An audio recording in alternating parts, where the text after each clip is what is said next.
اب ہے تفسیر صوفیانہ جسے کہا جاتا ہے کہ صوفی لوگ جنہوں نے تفسیر کیا قرآن پاک کی، صوفی لوگ اس تعوذ کی جو جناب علی تفسیر کرتے ہیں وہ یہ ہے کہ جو چیز بھی سرکش ہو، جو چیز بھی سرکش ہو اور وہ ہم کو اللہ رب العزت کے ذکر سے روکے تو وہ شیطان ہے۔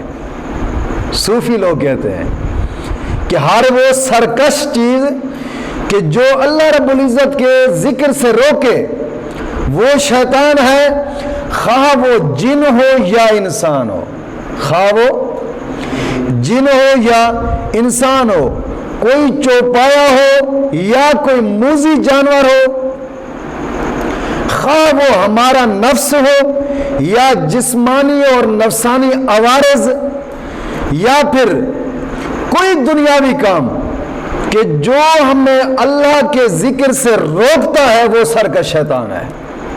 یہ صوفیہ لوگ کہتے ہیں دنیاوی کام جو اللہ سے روکے، اللہ کے ذکر سے روکے وہ شیطان ہے۔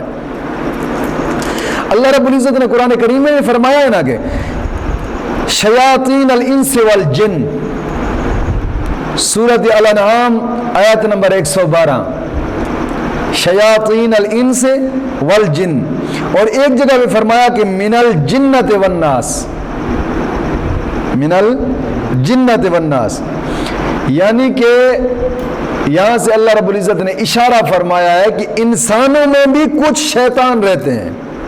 کافر جو ہے، کافر سارے کے سارے شیطان نہیں ہے، اور کیا ہے؟ آگے اس کی تفسیر آئے گی انشاءاللہ دوسرے رکوع میں کہ اللہ رب العزت نے قرآن کریم میں فرمایا ہے نا کہ بعض لوگ چلتے پھرتے شیطان ہیں۔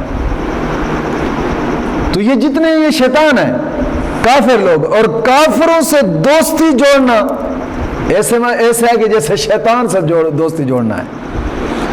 سکولیوں کے ذہن میں نے اکثر پڑھے ہیں، وہ جناب علی کافروں سے دوستی جوڑنے کی کوشش کر رہے ہوتے ہیں، باہر ملک سے میری دوستی ہو جائے، باہر ملک کی لڑکی سے دوستی ہو جائے تاکہ میں جناب شادی کر کے ادھر لے آؤں، پھر اس کے ساتھ چلا جاؤں، اسی ملک میں سکون ہوتا ہے۔ ان کا ایک ذہن ہوتا ہے، ذہنی خیال ہے۔ ایک دفعہ اور موذی جانور بھی جناب علی، موذی جانور بھی ہو تو صوفیانہ تفسیر میں صوفی لوگ کہتے ہیں کہ یہ بھی شیطان ہے۔ ایک حدیث پاک میں آتا ہے کہ حضرت عمر فاروق رضی اللہ تعالیٰ عنہ کی بارگاہ میں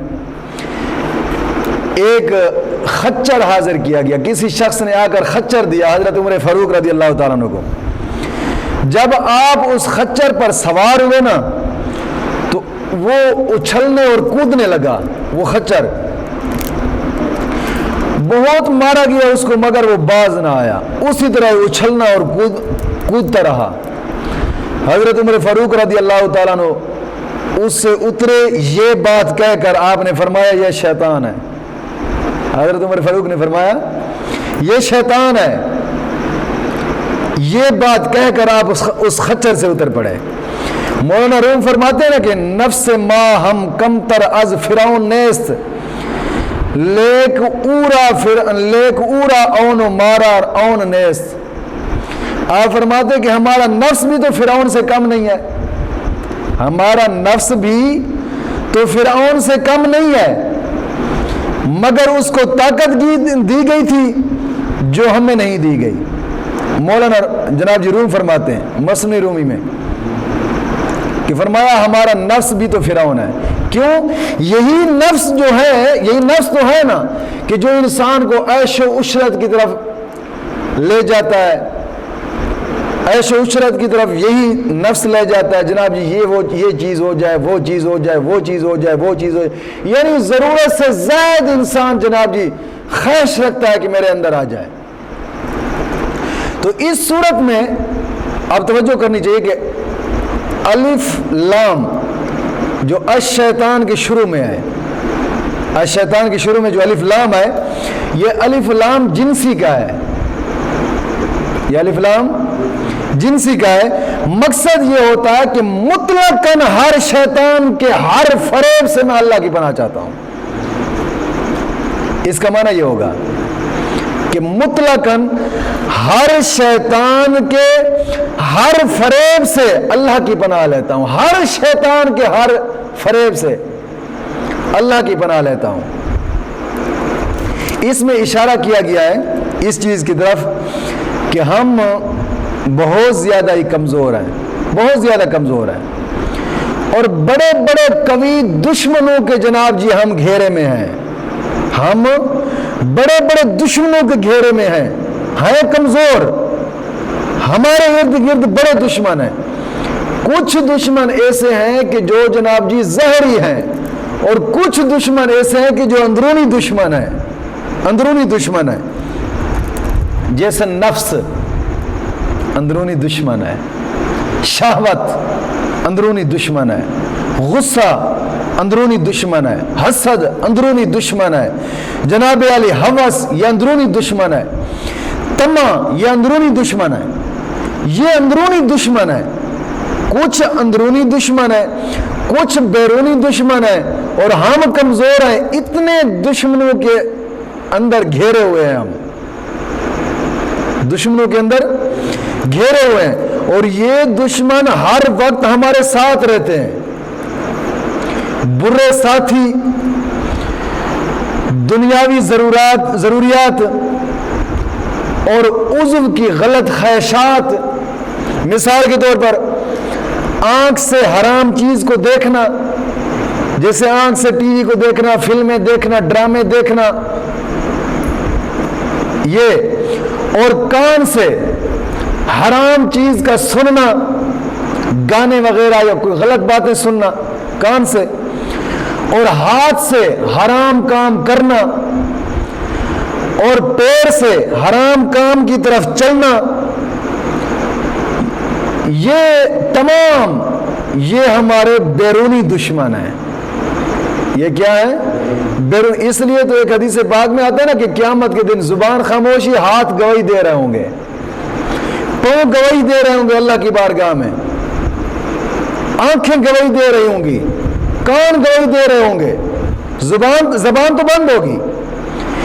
یہ ہمارے بیرونی دشمن، اور پہلے والے وہ ہمارے اندرونی دشمن۔ اور انسان ایک کمزور ہے، ضعیف ہے، جو کہ اتنے دشمنوں کے اندر گھیرا ہوا ہے، بند پڑا ہے۔ تو اتنے خطرناک جناب جی شیطان، اور یہ اپنی بے کسی اور بے بسی کو دیکھ کر انسان عرض کرتا ہے، اللہ میں تیری پناہ میں آتا ہوں، میں تیری پناہ میں آتا ہوں۔ اور پناہ میں بھی انسان آئے تو کامل تعوذ پڑھے، کامل اعوذ۔ کامل اعوذ کسے کہ جیسے لفظ زبان سے نکالے ایسے دل میں بھی اس کا گواہی دے رہا ہو دل اس کا، یہ کامل اعوذ ہے۔ جو شخص یعنی عمل اور قول دونوں سے ادا کرے، یعنی زبان سے بھی اور دل سے بھی، اور پھر برے یاروں اور شیطانی کاموں سے بھی بچے۔ ایسا نہ ہو کہ جو شخص زبان سے تو اعوذ باللہ پڑھے مگر برے کاموں سے نہ بچے، اس شخص کا اعوذ باللہ پڑھنا ناقص ہے۔ جب اعوذ باللہ پڑھے تو جیسے زبان سے پڑھے دل میں بھی اللہ کی پناہ میں آنا چاہتا ہو، دل میں بھی خیال ہونا چاہیے۔ اس میں ایک نقطے کی بات ہے، وہ یہ کہ کسی مصیبت میں دینی، دنیاوی، نبی یا ولی یا مرشد یا دنیاوی حاکم کی پناہ پکڑنا، تو یہ اعوذ باللہ کے خلاف نہیں ہے، اعوذ باللہ کے خلاف نہیں ہے۔ کیوں؟ ان کی پناہ حقیقت میں رب کی پناہ ہے، ان کی پناہ حقیقت میں رب کی پناہ ہے۔ کہ اس کا مطلب یہ نہیں ہوتا کہ ان کی بارگاہوں میں جانے والا رب سے پھر گیا، نہ۔ میں ایک مثال دیتا ہوں، رازق اور مددگار رب ہے، رازق اور رزق دینے والا رب ہے، مدد کرنے والا بھی رب ہے، لیکن پھر بھی رزق تلاش کرنے کے لیے مالداروں اور بادشاہوں کی نوکریاں ہم کرتے ہیں. مالدار لوگوں کی رزق تلاش کرنے کے لیے نوکریاں ان کی کرتے ہیں، حالانکہ رازق تو رب ہے. رزق تلاش کرنے کے لیے ان کی نوکریاں کرتے ہیں. پھر وہاں سے جو روپیہ حاصل ہوتا ہے وہ روپیہ جناب جی ہم جا کر دکانوں پر دیتے ہیں، کہیں سے خوراک خرید لیتے ہیں اور کہیں سے پوشاک خرید لیتے ہیں، اس روپے کو خرچ کرتے ہیں. تو اس کا یہ مطلب نہیں ہوتا کہ ہم نے جناب عالی خدا کو چھوڑ کر کسی اور کو رازق بنا لیا ہے.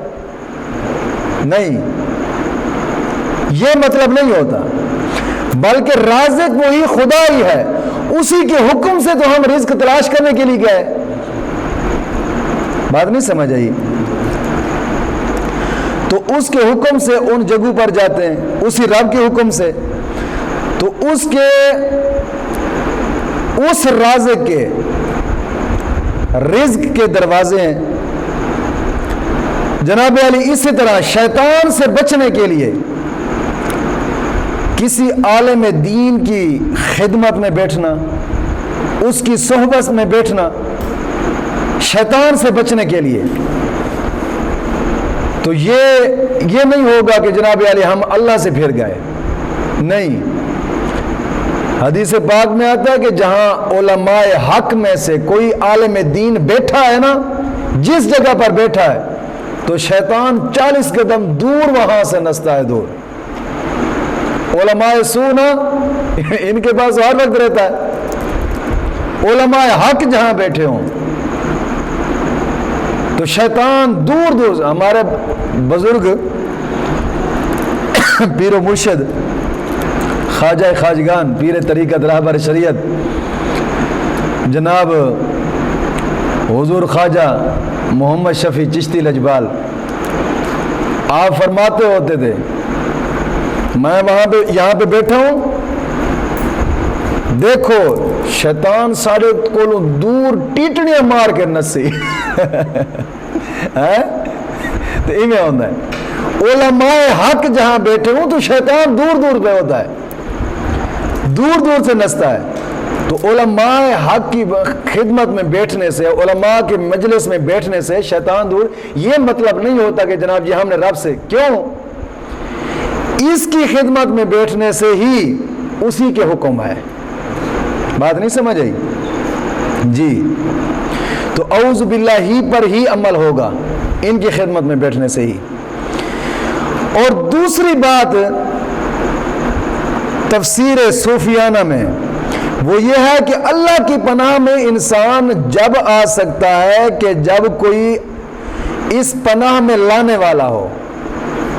اس وقت آ سکتا ہے جب کوئی اس پناہ میں لانے والا ہو. اگر جب کوئی لانے والا پناہ میں نہ ہو کیسے آ سکتا ہے؟ مثال کے طور پر کہ جج کی پناہ میں وہ شخص آ سکتا ہے کہ جس کو وکیل یا مختار جج کی پناہ میں لائے، جس کو وکیل یا مختار اس کی پناہ تک پہنچائے.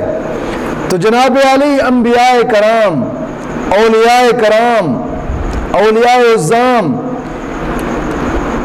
ان کے پاس آنا حقیقت میں اللہ کی پناہ میں آنے کا ذریعہ ہے. ان کی پناہ میں آنا حقیقت میں اللہ کی پناہ میں آنے کا ذریعہ ہے. لیکن اس کی تشریح تو ہم ایاک نستعین میں زیادہ تر کریں گے آیت میں. یہاں پر میں خالی ایک اشارہ کر رہا تھا. یہ صوفیانہ تفسیر تھی جو میں نے کی ہے.